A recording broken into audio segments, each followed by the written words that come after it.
Ever thought about starting an import-export business in India? I know, it can seem super complicated, like you need to know a million things, but it doesn't have to be. We're gonna break it all down step by step so you know exactly what to do. Let's dive right in. Okay, first things first. When you hear the word export, what pops into your head?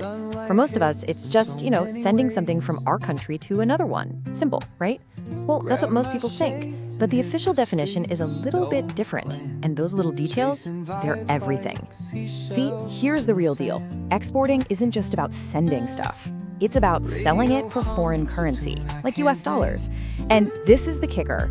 Every single shipment must go through a legal process called customs clearance. If you skip that step, it's not a real export. And, it works the exact same way for importing. When goods come into the country legally, they go through customs, and you pay a tax on them called an import duty.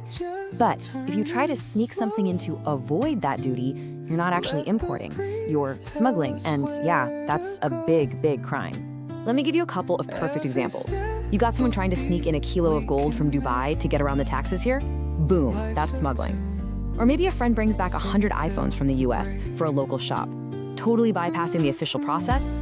That's smuggling too. See the pattern? They're both trying to dodge customs, and that's the line between legal trade and a criminal act. All right, so who's actually making all these rules? I mean, where do they come from? Let's take a quick look at the whole ecosystem, from the huge global players all the way down to the local ones right here in India. Okay, on the world stage, you've got two main players. First, there's the World Trade Organization, or the WTO. Their job is basically to make sure all its member countries, and there are over 190 of them, can trade fairly with each other. And then you have the International Chamber of Commerce, the ICC, which works to promote and, make that trade happen smoothly. So why do we even need these big organizations? Well, they solve a really common sense problem. Imagine this. You're in India and you're selling sugar, but your buyer is in Japan, where the word for sugar is totally different. How on earth do you make sure you're both talking about the exact same product? The solution is actually pretty genius. It's called the Harmonized System Code, or HS code for short. Basically, the ICC gave a unique number, a code, to pretty much every product on the planet. So sugar might have a code like 1701, pulses get their own code, you name it. So it doesn't matter what you call it in your language, everyone, everywhere, uses the same code. It's like a universal language for stuff. Okay, so that's the global picture. Let's zoom in on India. The top dog here is the Ministry of Commerce and Industry. But for you, the person actually starting this business, the one you really need to know is the DGFT, the Directorate General of Foreign Trade. They're the ones writing the rule book you'll be following. Okay, so we've got the rules and the people who make them. Now for the really exciting part. How do you actually build this thing? Let's get into your business blueprint, the concrete steps you need to take right now. First big decision you gotta make. How are you setting up your company?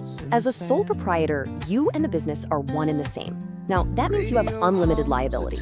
If the business goes into debt, they can come after your personal stuff, your car, your house, everything. But if you go for a private limited company or an LLP, well, that's a whole different story. The company is its own person, legally speaking. Your liability is limited, so only the company's assets are at risk, and your personal assets are safe and sound. So once you've made that choice, the path gets super clear.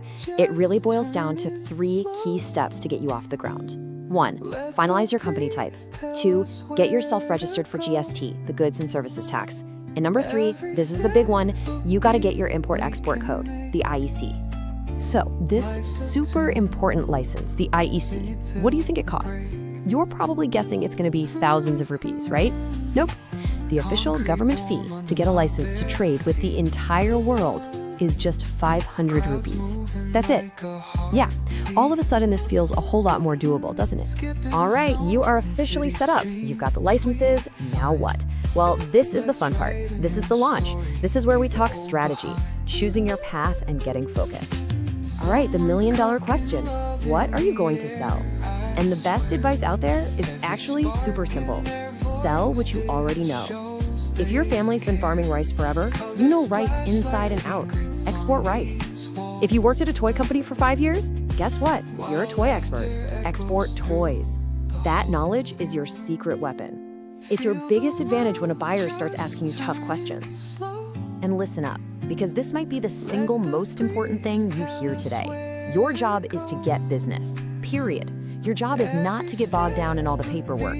That's what experts are for. Hire a customs agent, hire a chartered accountant. Let them handle that stuff. Your focus has to be on one thing and one thing only: finding customers and making sales. That's it.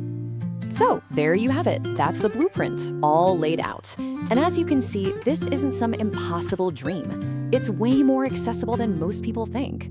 So really, there's just one question left to ask. What's your first product?